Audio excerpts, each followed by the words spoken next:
नमस्कार दोस्तों, स्वागत है आप सभी का हमारे इस यूट्यूब चैनल में। और इस वीडियो के माध्यम से हम 30 जुलाई के करंट अफेयर्स को देखने वाले हैं। तो चलिए शुरू करते हैं आज का हमारा ये वीडियो।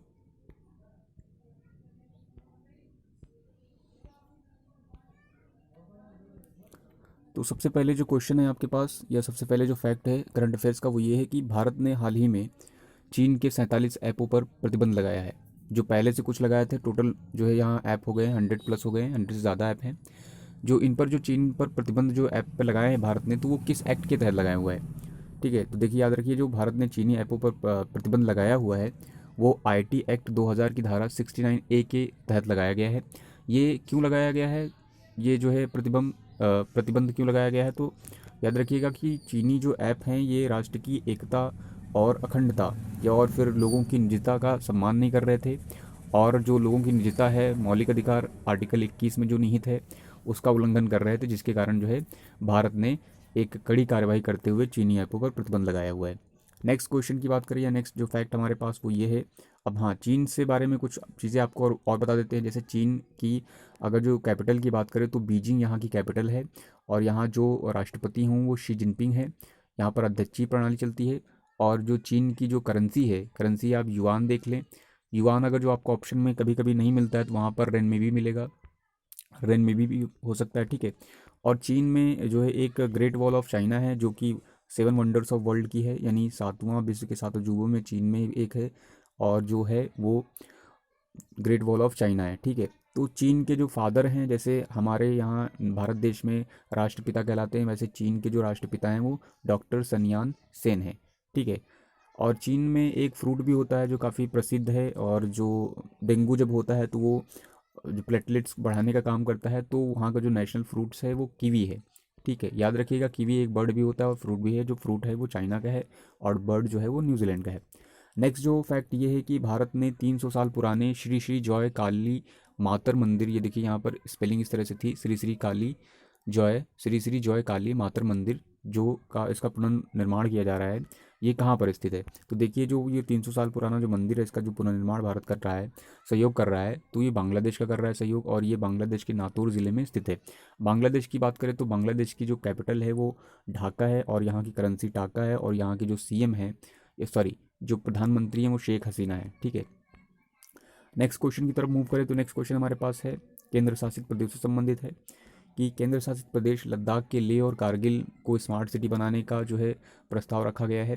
तो कारगिल और लेह, याद रखिएगा, जो लद्दाख को जो जम्मू कश्मीर को बाइफरकेट करके दो जो यूटी बनाए गए, यूनियन केंद्र शासित प्रदेश, उसमें जो लद्दाख है उसमें दो जो है डिस्ट्रिक्ट हैं, लेह और कारगिल। तो इनको जो है स्मार्ट सिटी के तहत बनाया जा रहा है। तो आपको बताना ये था कि कुल केंद्र शासित प्रदेशों की संख्या कितनी है।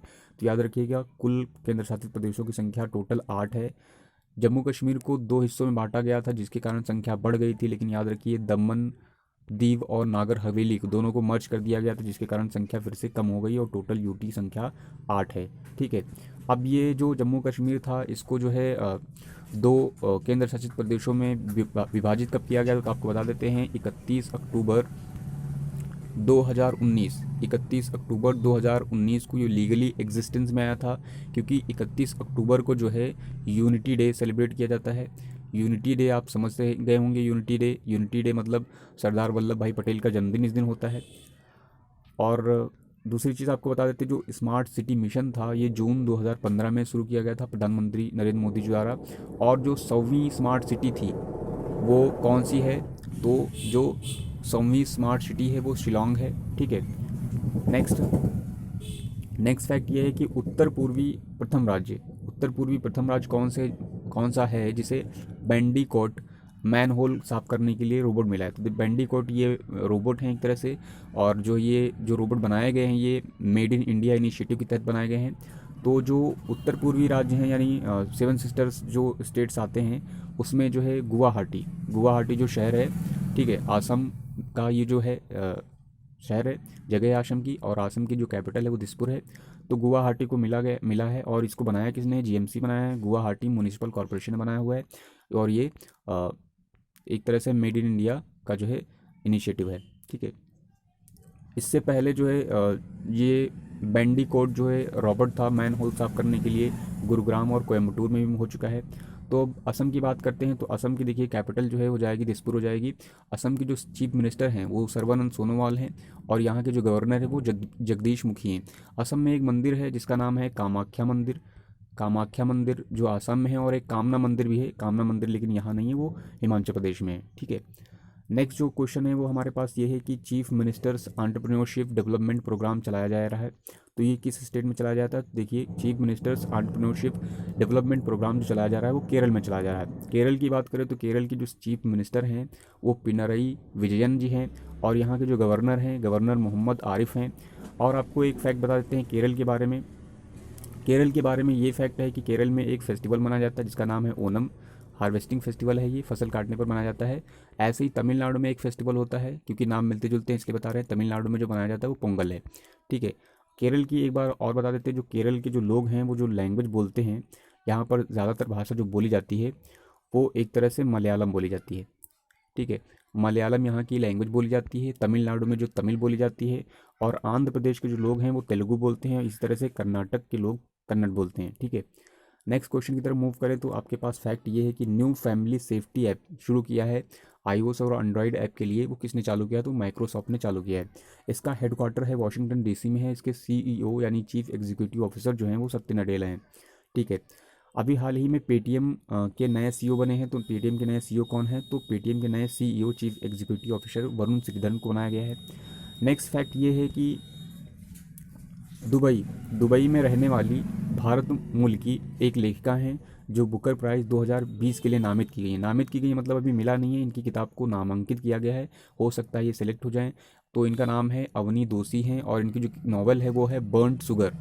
इनकी नॉवल है बर्न्ड शुगर, शुगर मतलब शक्कर। ठीक है, बर्न्ड शुगर है। अब आपको एक चीज़ और बता देते हैं, जो बुकर प्राइज़ हैं, सॉरी बुकर जो प्राइज़ हैं 2019 बुकर प्राइज़ संयुक्त रूप से दिया गया था 2 लोगों को। 2019 का संयुक्त रूप से दिया गया था, पहली बार दिया गया था।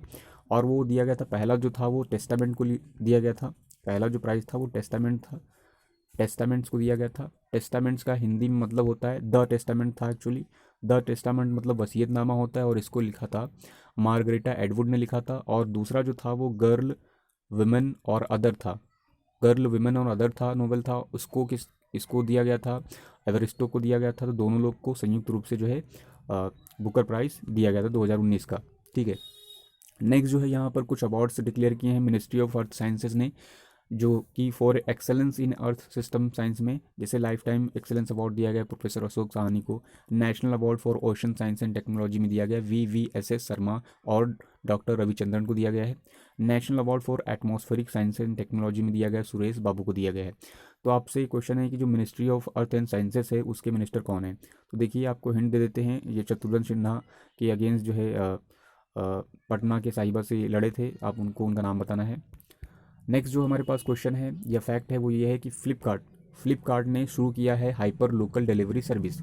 ये कहाँ पर चालू किया है? तो फ्लिपकार्ट ने हाइपर लोकल डिलीवरी सर्विस चालू किया है बेंगलोर में। एक तरह से फॉरेज इनटू ग्रोसरी है, मतलब ये व्यापार में उतर रहे हैं ग्रोसरी के, यानी ये एक तरह से वेजिटेबल या फ्रूट को डिलीवर कर रहे हैं फ्लिपकार्ट। और इसके जो CEO हैं चीफ एग्जीक्यूटिव ऑफिसर वो कल्याण कृष्णमूर्ति हैं, और उसका जो हेडक्वार्टर है वो बेंगलुरु में है। ठीक है, फ्लिपकार्ट का।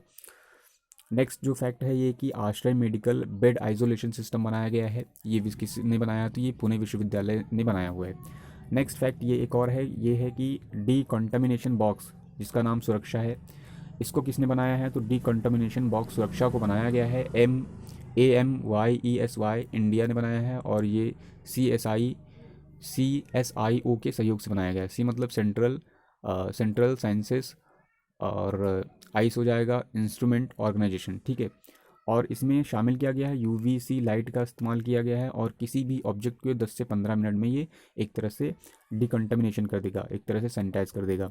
तो दूसरा क्वेश्चन जो ये है कि उत्तर पूर्वी राज्यों में शीर्ष स्मार्ट सिटी कौन सी है, टॉप पर है? तो वो अगरतला है। अगरतला यानी त्रिपुरा की कैपिटल अगरतला है कि त्रिपुरा की कैपिटल अगरतला है। लेकिन त्रिपुरा की अगर CM की बात करें तो यहाँ CM जो बिप्लब देव हैं, और गवर्नर यहाँ पर जो है रमेश हैं। ठीक है, नेक्स्ट बात करते हैं कि जो है India's most attractive employer brands declare किया गया है कि इंडिया के मोस्ट अट्रैक्टिव एम्प्लॉयर ब्रांड्स कौन कौन से हैं। तो ये जो जारी किया है रैंड स्टैड रिसर्च ने, रैंडस्टैट रिसर्च ने जारी किया है। और इसमें जो टॉप हैं वो माइक्रोसॉफ्ट हैं और सैमसंग हैं। ये जो है अट्रैक्टिव, इंडिया के मोस्ट अट्रैक्टिव एम्प्लॉयर ब्रांड्स हैं। सैमसंग नॉर्थ कोरिया की कंपनी है, याद रखिएगा। नेक्स्ट है कि क्रिकेटर ने संन्यास लिया है। कौन सी क्रिकेटर ने हाल ही में संन्यास लिया है? तो रजत भाटिया ने संन्यास लिया है। ये एक तरह से ऑलराउंडर थे। नेक्स्ट जो बहुत ही इंपॉर्टेंट फैक्ट है, जिसकी जो है काफ़ी जो है चर्चा हुई है, वो ये है कि मानव संसाधन विकास मंत्रालय जो किसके अंतर्गत आता है? तो कहें एक तरह से इसके जो चीफ हैं वो रमेश निशंक हैं। ठीक है, निशंक, जो रमेश निशंक जी हैं वो हैं इसके मानव संसाधन मंत्रालय के, और इसका नाम बदल दिया गया है, शिक्षा मंत्रालय कर दिया गया है। तो शिक्षा मंत्रालय कर दिया गया है। और कई भी न्यूज़ हैं इससे, जैसे देश की पहली शिक्षा नीति जो आई थी वो कोठारी कमीशन की रिकमेंडेशन पर थी, और ये 1968 में, ठीक है, 1968 में इंदिरा गांधी जी ने इसको लागू किया था। देश की प्रथम नीति 1968 में इंदिरा गांधी जी द्वारा लागू की गई थी, और इसका जो है सिफारिश की थी तो कोठारी कमीशन ने की थी। इसका मुख्य उद्देश्य क्या था? प्रथम देश की नीति का इसका मुख्य उद्देश्य था लोगों को, हर लोगों को यानी प्रत्येक नागरिक को जो शिक्षा उपलब्ध कराना, और वो भी गुणवत्तापरक शिक्षा उपलब्ध कराना था। देखिए, पहली और दूसरी जो देश की शिक्षा नीति आई थी वो 1986 में आई थी। ये भी कोठारी समिति की सिफारिश पर थी, और इसको लागू किया था श्री राजीव गांधी ने। इनके टाइम पर जो इस शिक्षा नीति का जो मुख्य उद्देश्य था वो कंप्यूटर परक शिक्षा थी, और एक तरह से पुस्तकालयों को जुटाने से संबंधित थी। ठीक है, और इन दोनों जो है शिक्षा नीति में जो कोठारी कमेटी थी वो हमेशा से रेकमेंड कर रही थी कि आप अपनी जीडीपी का करीब 6% तो एटलीस्ट जो है इन्वेस्टमेंट करिए एजुकेशन में, अगर जो आप जो है बहुत अच्छा बेहतरीन प्रदर्शन करना चाहते थे। लेकिन किसी कारण से हो नहीं पा रहा था। लेकिन जो नई शिक्षा नीति आई है उसमें 6% जो है अपनी जीडीपी का टारगेट रखा गया है। अब देखिए कितना सफल होता है या नहीं। तो तीसरी राष्ट्रीय शिक्षा नीति 2020 में आई हुई है, नरेंद्र मोदी के समय पर आई है। और बहुत ही महत्वपूर्ण प्रश्न ये है कि नई शिक्षा नीति का जो ड्राफ्ट प्रस्तुत किया है वो किसने किया है? तो कस्तूरी रंगन समिति ने इसका ड्राफ्ट जो है बनाया हुआ है। नेक्स्ट क्वेश्चन और है कि एरोपोनिक्स जो तकनीकी है ये अभी हाल ही में न्यूज़ में है। एरोपोनिक्स तकनीक क्या होता है? एरो मतलब हवा होता है, पॉनिक्स मतलब उगाना। तो देखिए, एरोपोनिक्स जो तकनीक है इसमें हवा में फसलों को उगाया जाता है, पौधों को उगाया जाता है। तो ये तकनीक जो चल रही है इस टाइम पे, प्रयोग चल रहे हैं कांडला पोर्ट में। कांडला बंदरगाह गुजरात में है, और ये एक तरह से जोरी बंदरगाह है। टोटल भारत में बंदरगाहों की संख्या एक तरह से कह सकते हैं टोटल बंदरगाहों की संख्या 13 है। ठीक है, गुजरात में है कांडला बंदरगाह। तो यहाँ पर चल रहा है एरोपोनिक्स। ऐसे ही आपने सुना होगा हाइड्रोपोनिक्स। तो हाइड्रोपोनिक्स में होता है कि वहाँ पर पानी पर खेती की जाती है, मिट्टी का इस्तेमाल नहीं किया जाता। इसमें मिट्टी का इस्तेमाल नहीं किया जाता है। तो ये जो कांडला बंदरगाह है ये स्पेशल इकोनॉमिक जोन में आता है। स्पेशल इकोनॉमिक जोन क्या है? स्पेशल इकोनॉमिक जोन एक्ट जो 2005 में आया था, इसके आधार से जो जो क्षेत्र होता है उसको स्पेशल एक स्टेटस दे दिया जाता है, और उसमें आर्थिक क्रियाएं की जाती हैं। ठीक है, और उस एक्ट के माध्यम से 2005 के। तो याद रखिएगा जो प्रथम जो ये है स्पेशल, यानी यहाँ पर ऐसा होना चाहिए था SEZ, यानी स्पेशल इकोनॉमिक जोन जो था प्रथम, वो कांडला था। ये फ्री ट्रेड जो है जोन था, और ये 1965 में देश का पहला बन गया था। ठीक है, एक तरह से एशिया के भी था। नेक्स्ट जो फैक्ट हमारे पास ये है कि लोक प्रशासन में उत्कृष्टता के लिए प्रधानमंत्री पुरस्कार 2020 में शामिल किया गया है। तो नमामि गंगे मिशन को, राष्ट्रीय स्वच्छ गंगा मिशन भी इसका नाम है। इसकी शुरुआत 2014 में हुई थी। और मोस्ट जो है फैक्ट जो कह सकते हैं कि काफ़ी जो है बहुत ही चर्चा में रहा है, राफेल विमान। ठीक है, तो राफेल विमान के बारे में बता देते हैं कि राफेल विमान जो फ्रांस की कंपनी जो है दसॉल्ट एविएशन ने बनाया हुआ है। और फ्रांस की कैपिटल बात करें तो फ्रांस की कैपिटल जो है पेरिस है, और यहाँ पर यूरो चलता है। इमैनुअल मैक्रोन यहाँ के जो है प्रेसिडेंट हैं। यहाँ की जो पेरिस है, पेरिस बसा किस पर है? तो सीन नदी पर बसा हुआ है, और ईफिल टावर भी यहीं पर है।